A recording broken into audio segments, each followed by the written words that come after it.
Why do we lose what we love? Dogen.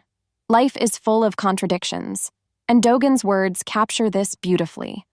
A flower falls, even though we love it, and a weed grows, even though we do not love it. It's a simple observation, yet it speaks volumes about the nature of reality. Why is it that the things we cherish often fade, while the things we reject persist? What can we learn from this paradox about how to live our lives? Imagine walking through a garden, admiring the vibrant colors of flowers in full bloom. But no matter how much you appreciate their beauty, those flowers will eventually wilt. They fade and fall, and there's nothing we can do to stop it. It's the natural order of things. Dogen's metaphor reminds us that love does not grant permanence.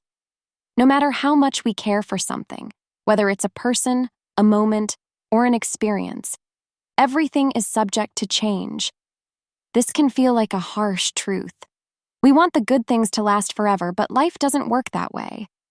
So what do we do in the face of this reality? Do we try to hold on tighter, or do we learn to let go? On the other side of this equation are the things we don't want, the weeds in the garden. No matter how many times we pull them out, they seem to come back stronger. It's as if the universe is reminding us that what we resist often persists. Think about the challenges or irritations in your life. The things we try to avoid or push away often end up becoming more prominent. Whether it's a difficult situation at work, a strained relationship, or even negative thoughts, the more we fight them, the more they seem to grow.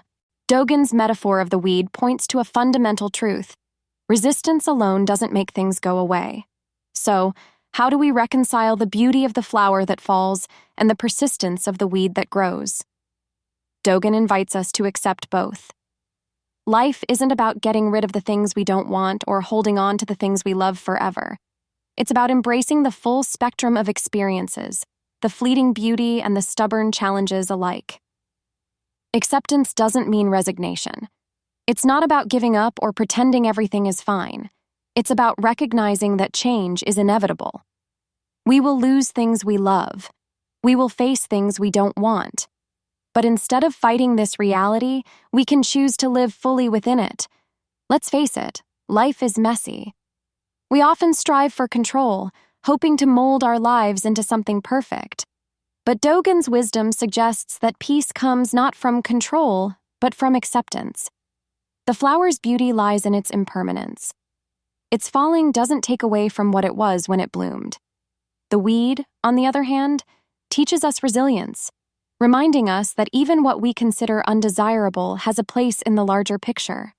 Consider how much energy we spend wishing things were different, wishing for more time with loved ones, hoping situations would turn out a certain way. But the moments we cherish are precious because they don't last forever. The things that challenge us may contain lessons we need, even if we don't recognize them at first. Instead of constantly wishing for things to be different, we can train ourselves to be present with what is, whether it's a joyful moment or a difficult one. Next time you're faced with something you love that's slipping away, a relationship, a phase in life, or even a moment of happiness, try to embrace it for what it is, knowing it won't last. And when you encounter a challenge that you'd rather avoid, consider what it's here to teach you. Could the very thing you resist be offering you an opportunity for growth? Dogen's words invite us to reflect on the impermanent and unpredictable nature of life. Instead of fighting this reality, we are called to accept it. In doing so, we can find peace, not in the absence of struggle or loss, but in our ability to live fully within the ever-changing flow of existence. Thank you for joining me. Until next time, let's practice embracing the flowers and the weeds, the joys and the challenges with equal grace.